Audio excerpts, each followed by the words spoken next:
Hi, this is Tom Reardon, math teacher from Ohio. We're answering the question, why TI-Nspire CX? This is a geometry activity called area formulas. We're going to be emulating this with the TI-Nspire CX emulator software, but whatever you see will look just like it would on a student's handheld. You'll notice that the Nspire CX handheld and software are now in beautiful color. Why Nspire CX? It is a learning tool and a teaching tool. It is no longer just a graphing calculator with a touchpad, and now it's in color. Geometry students often have a difficult time understanding the area formulas for geometric figures. With TI-Nspire CX, students can discover these formulas for themselves. Watch. Again, we'll be simulating what a student would be doing on a handheld. This is the first page explaining what we'll be doing. So I'll click to the next page.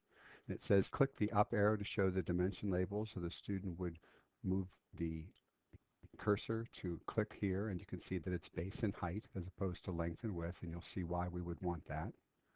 Click on to page 1.3, and we want to talk about finding the area formula for a parallelogram. We're going to look at a rectangle and a parallelogram with the same base, same height. Go on to the next page. To emphasize that, the student would be asked to grab point H as I'm doing here and move it up or down, and you can see that the parallelogram and the rectangle always have the same base, the same height, and then we can grab the B and see that they always have the same base. But here's the real cool part, is the students are then instructed to grab point P and pull it as far to the right as they possibly can. And you can see what happens is the parallelogram actually is really a rectangle, and so it has the same formula, base times height. Moving on to the next page, we're going to talk about area of a triangle. We're going to have a triangle and a parallelogram that have the same base and same height. You can see that, and again, we can grab the H and change the height. We can grab the B and change the base. But again, they're asked this time to grab point Q and grab it and pull it up and over as far as they can, all the way over. And you can see that these two triangles take up the same area as this one parallelogram. The area of the parallelogram is base times height, so the triangle is half the base times the height. And the students are discovering this on their own, not me just telling them.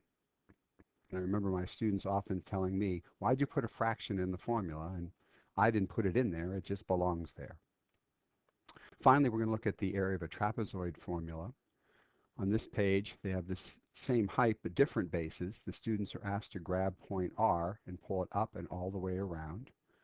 And when they do that, you can see that these two trapezoids make up the same area of this parallelogram. The area of the parallelogram is base 1 plus base 2 times the height, so the trapezoid is half the height times the sum of the bases, which is exactly the formula that they're supposed to get. And the students are discovering this on their own, and when they come up with on their own, they feel like they have ownership, and they usually remember it longer.